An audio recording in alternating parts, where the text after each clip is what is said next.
Assalamu alaikum wa rahmatullahi wa barakatuh. Il y a des personnes qui portent des épreuves lourdes, mais dont le cœur reste étonnamment léger.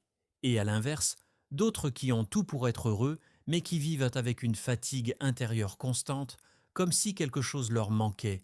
La différence ne se voit pas à l'extérieur, elle se cache dans le cœur. Le cœur humain n'a pas été créé pour se remplir uniquement de choses matérielles.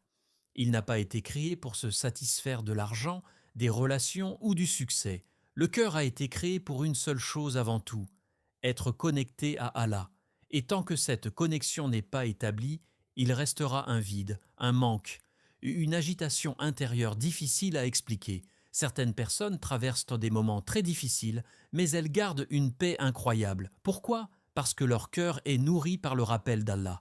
Elles invoquent, elles se confient, elles se rapprochent de lui. Et dans cette relation, elles trouvent une tranquillité que rien d'autre ne peut remplacer. Allah nous le rappelle dans le Coran. N'est-ce point par l'évocation d'Allah que se tranquillisent les cœurs? Sourate Ar-Ra'd 13-28. Ce verset est une vérité profonde. Ce n'est pas une simple parole, c'est une clé que beaucoup ignorent aujourd'hui. On cherche la paix dans le divertissement, dans les réseaux, dans les distractions, mais tout cela ne fait que calmer temporairement l'esprit, sans jamais apaiser le cœur. Le dhikr, le rappel d'Allah, est différent. Quand tu dis Subhanallah, Walhamdulillah, Allahu Akbar, ce ne sont pas juste des mots. Ce sont des lumières qui descendent dans ton cœur. Petit à petit, elles enlèvent les ténèbres de l'angoisse, du stress et de la tristesse. Et ce qui est puissant, c'est que cette paix ne dépend pas des circonstances. Tu peux être dans une situation difficile, traverser une épreuve, ressentir de la fatigue, mais ton cœur reste stable, parce qu'il est attaché à celui qui ne change jamais. Celui qui se rappelle Allah régulièrement développe une force intérieure unique.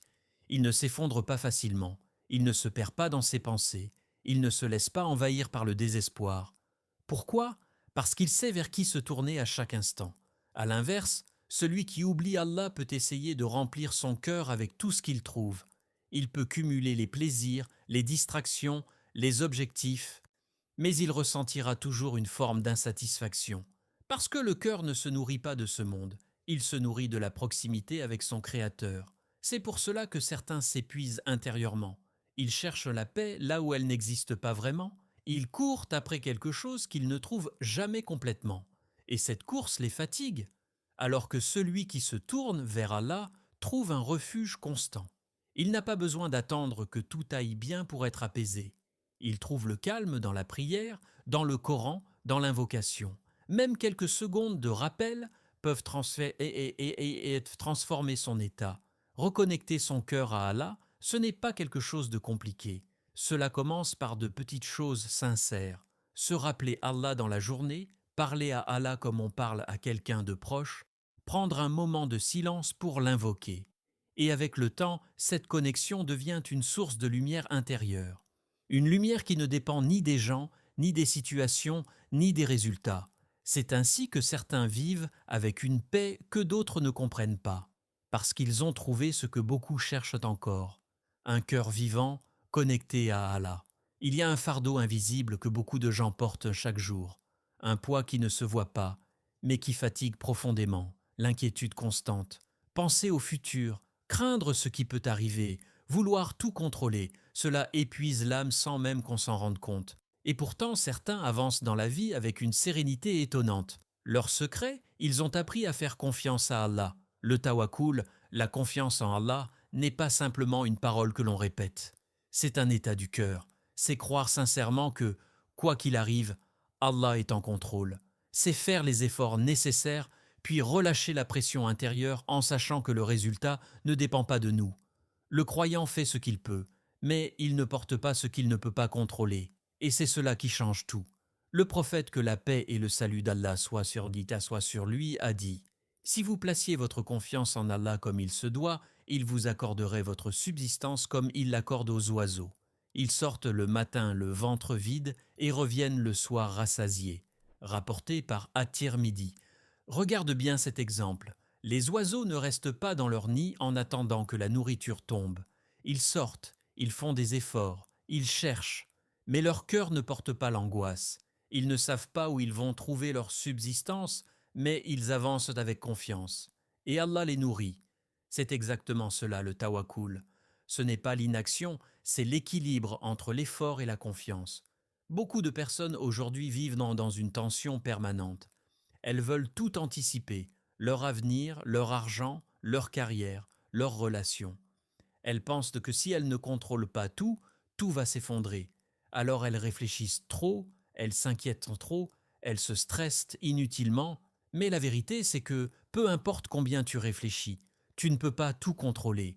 Il y a toujours des choses qui m'échappent, et vouloir porter ce poids est une cause directe d'épuisement. Celui qui ne fait pas confiance à Allah vit dans une forme d'insécurité constante. Même quand tout va bien, il a peur que cela change. Même quand il avance, il doute. Son cœur n'est jamais vraiment en repos. Mais celui qui place sa confiance en Allah vit différemment. Il fait ses efforts avec sérieux, mais son cœur reste calme. Pourquoi ?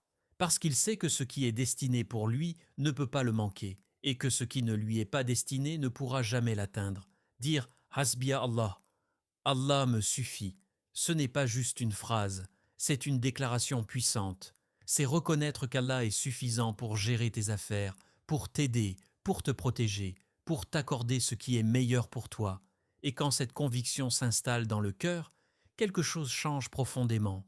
Les inquiétudes diminuent, la peur du futur s'apaise, l'obsession du contrôle disparaît peu à peu. Cela ne veut pas dire que la personne ne ressent plus de stress ou de difficultés.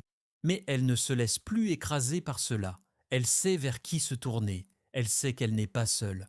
Le tawakkul donne une liberté intérieure incroyable. Tu continues à avancer, à travailler, à planifier, mais sans cette lourdeur constante dans le cœur. Tu fais de ton mieux, puis tu laisses Allah faire le reste.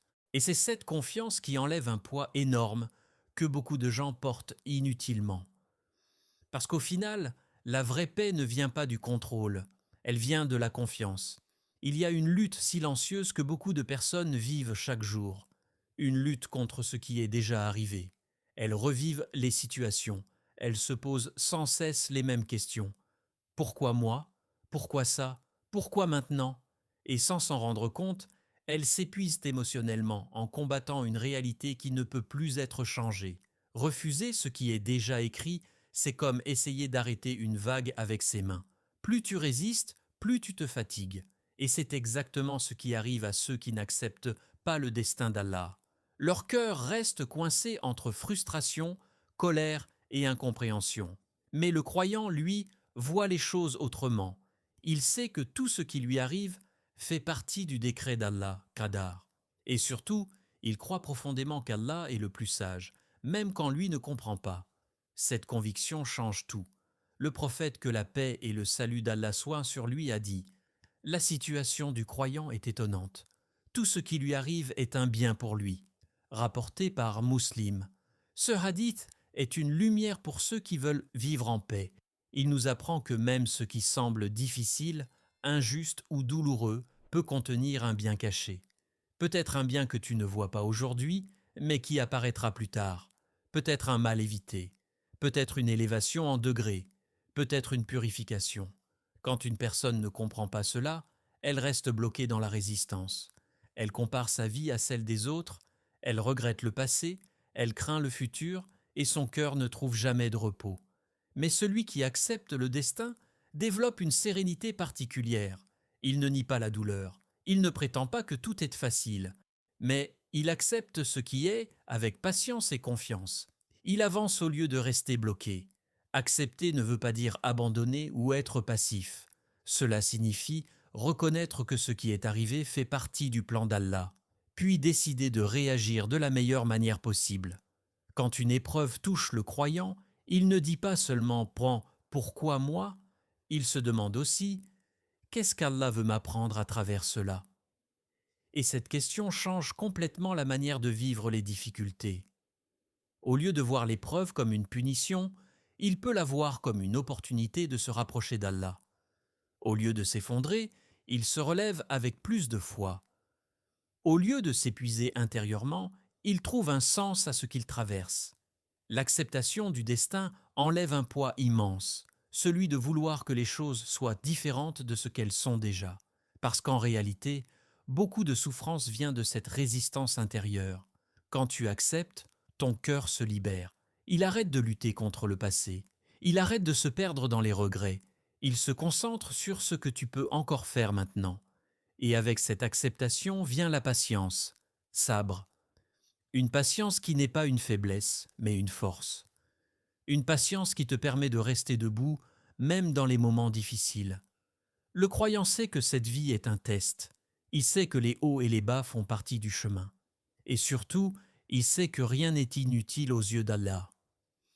C'est cette vision qui transforme complètement la vie. Ce n'est pas l'absence d'épreuves qui donne la paix, c'est la manière de les accepter. Et celui qui accepte le destin d'Allah avec sincérité découvre une chose incroyable. Même au milieu des tempêtes, son cœur peut rester en paix. Il y a des moments où la vie devient lourde, où le cœur est fatigué, où l'esprit est rempli de pensées, de stress, de préoccupations. Dans ces moments-là, beaucoup de personnes cherchent à fuir cette sensation. Elles se tournent vers les distractions, les écrans, les sorties, le bruit, tout ce qui peut les faire oublier, même pour un instant. Mais ce soulagement est temporaire. Dès que le silence revient, dès que la distraction disparaît, le poids revient, parfois encore plus fort. Parce que le cœur n'a pas été réellement apaisé, il a simplement été distrait. Le croyant, lui, connaît un refuge différent. Un refuge profond, sincère, durable, la prière. Quand la vie devient difficile, il ne fuit pas, il se dirige vers Allah. Le prophète, que la paix et le salut d'Allah soient sur lui, disait « Ô Bilal, apaise-nous par la prière ». Rapporté par Abu Daoud. Regarde la beauté de cette parole. Le prophète, que la paix et le salut d'Allah soient sur lui, ne disait pas « Débarrasse-nous de la prière », mais au contraire « Apaise-nous par elle ». Cela montre que la prière n'est pas une charge, c'est un repos, ce n'est pas un poids, c'est une libération. La prière est un moment unique où tu te reconnectes directement à Allah. Tu laisses derrière toi le bruit du monde, les préoccupations, les pressions, et tu te tiens devant ton Créateur, rien que toi et lui. Dans chaque prière, il y a une opportunité de déposer ce que tu portes, tes peines, tes inquiétudes, tes regrets, tout ce qui alourdit ton cœur. Tu n'as pas besoin de tout expliquer parfaitement. Allah sait déjà. Mais le simple fait de te tourner vers lui change ton état intérieur. Chaque prosternation est un moment puissant. C'est l'instant où tu es le plus proche d'Allah. Et c'est souvent dans ces moments-là que le cœur se libère le plus. Tu peux pleurer, invoquer, parler à Allah avec sincérité et ressentir un apaisement que rien d'autre ne peut offrir. La prière te donne une pause dans un monde qui ne s'arrête jamais. Elle te recentre. Elle te rappelle pourquoi tu es là. Elle te reconnecte à l'essentiel. Celui qui prie régulièrement développe une stabilité intérieure. Même si sa journée est difficile, même si les problèmes s'accumulent, il sait qu'il a ces moments où il peut respirer, se poser, se connecter. Mais celui qui néglige la prière perd cette source incroyable de paix. Il se retrouve seul face à ses pensées, seul face à ses inquiétudes. Et avec le temps, son cœur devient lourd. Il ressent une fatigue qu'il ne comprend pas toujours, un vide qu'il n'arrive pas à combler, parce qu'il a coupé la connexion avec la plus grande source de soulagement. La prière n'est pas juste une obligation, c'est un cadeau.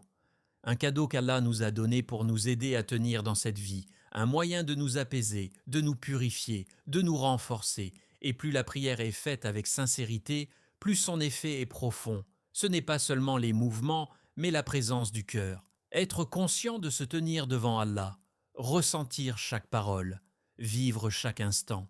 Parfois, il suffit d'une seule prière sincère pour alléger un cœur très lourd. Revenir à la prière, c'est revenir à la paix. C'est retrouver un refuge que personne ne peut enlever. Peu importe où tu es, peu importe ce que tu traverses, cette porte reste toujours ouverte. Et ceux qui ont compris cela ne voient plus Talikataïtia, n'ont plus eu la prière comme une obligation difficile, mais comme un moment qu'ils attendent, un moment où leur cœur retrouve enfin le repos. Il y a une fatigue que beaucoup de gens ressentent aujourd'hui. Une fatigue qui ne vient pas seulement du travail ou des responsabilités, mais d'une course sans fin. Une course vers plus d'argent, plus de réussite, plus de reconnaissance. Et même quand ils atteignent certains objectifs, Une sensation étrange reste dans leur cœur, l'insatisfaction. Pourquoi? Parce que ce monde ne peut jamais combler complètement le cœur humain. Ceux qui s'attachent uniquement à cette vie vivent dans une poursuite permanente. Dès qu'ils obtiennent quelque chose, ils veulent autre chose. Dès qu'ils réussissent, ils se comparent encore. Rien ne semble suffisant, et cette quête constante les épuise intérieurement. Ils pensent que la paix viendra quand ils auront plus, mais ce plus recule toujours. Mais le croyant, lui, voit plus loin. Il ne vit pas uniquement pour cette vie. Il sait que ce monde est temporaire, limité et imparfait. Il comprend que la vraie réussite ne se mesure pas seulement ici, mais dans l'au-delà. Allah dit dans le Coran, « La vie présente n'est que jouissance trompeuse. » Sourate Al-Hadid 57-20. Ce verset ne dit pas que la vie est inutile, mais qu'elle peut tromper celui qui s'y attache trop. Elle peut donner l'illusion que tout se joue ici, que tout dépend de ce que l'on possède ou de l'image que l'on renvoie. Mais en réalité, cette vie est un passage, un test, une étape vers quelque chose de beaucoup plus grand. Quand une personne comprend cela profondément, sa manière de vivre change complètement. Elle continue à travailler, à construire, à avancer, mais son cœur ne dépend plus de ces choses. Elle ne s'effondre pas si elle perd quelque chose. Elle ne s'enorgueillit pas excessivement quand elle gagne. Elle reste équilibrée. Pourquoi? Parce qu'elle sait que tout cela est temporaire. L'attachement à l'au-delà donne un sens à chaque action, même les petites choses prennent de la valeur. Un sourire, une bonne intention, une patience dans une difficulté, tout peut devenir une source de récompense. Et cela transforme la fatigue en motivation. Le croyant ne travaille pas seulement pour ce monde, mais aussi pour ce qui vient après. Et cette vision lui donne une énergie différente. Il ne court pas après tout. Il choisit ce qui compte vraiment. Cela ne veut pas dire qu'il abandonne ce monde. Au contraire, il y vit pleinement. Mais avec une conscience, avec une priorité claire, avec un cœur qui reste libre. Libre de l'obsession des regards, libre de la pression de la comparaison, libre de peur de perdre, parce qu'il sait que ce qui est auprès d'Allah est meilleur et plus durable. Cette liberté intérieure est une des plus grandes formes de paix. Tu fais de ton mieux dans ce monde, mais tu n'es pas prisonnier de ses résultats. Tu avances, mais sans t'épuiser pour des choses éphémères. Celui qui oublie l'au-delà met tout son espoir dans cette vie, et c'est pour cela qu'il est souvent déçu, parce que cette vie ne peut pas offrir une satisfaction complète et permanente. Mais celui qui se rappelle l'au-delà garde un équilibre. Il profite des bienfaits sans s'y attacher excessivement. Il traverse les difficultés sans désespérer, parce qu'il sait que le meilleur reste à venir. Et cette conviction apaise profondément le cœur.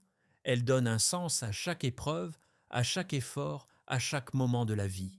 C'est ainsi que certains vivent avec une sérénité que d'autres ne comprennent pas, parce qu'ils ne vivent pas seulement pour aujourd'hui, ils vivent pour l'éternité. Dans cette vie, la différence entre celui qui est apaisé et celui qui est épuisé ne dépend pas toujours de ce qu'il possède, mais de ce qu'il porte dans son cœur. Le croyant apaisé n'est pas celui qui n'a pas de problème, mais celui qui a appris à vivre avec Allah dans chaque situation. Il se rappelle son Seigneur, il lui fait confiance, il accepte son destin et il trouve refuge dans la prière et il garde les yeux tournés vers l'au-delà. À l'inverse, celui qui s'éloigne d'Allah se retrouve rapidement submergé par les inquiétudes, les regrets et la pression de ce monde. Il cherche la paix dans ce qui ne peut jamais la donner réellement, et c'est ainsi que son cœur s'épuise, même si extérieurement tout semble aller bien. Aujourd'hui, prends un moment pour te poser cette question sincère. Où se trouve ton cœur? Est-il attaché à Allah ou perdu dans ce monde? Car la véritable paix ne s'achète pas, elle se construit avec la foi. Si ce rappel t'a touché, abonne-toi à l'Islam Connect. Partage cette lumière autour de toi et sois une cause de bien pour les autres. Peut-être qu'un simple partage changera le cœur de quelqu'un. Merci d'avoir ouvert ton cœur à cette parole. Que la paix d'Allah t'accompagne dans chaque étape de ta vie. Allah dit « Et quiconque place sa confiance en Allah, il lui suffit. » Sourate At-Talaq 65, 3. Qu'Allah apaise nos cœurs, renforce notre foi et nous guide vers ce qui est meilleur. Amen.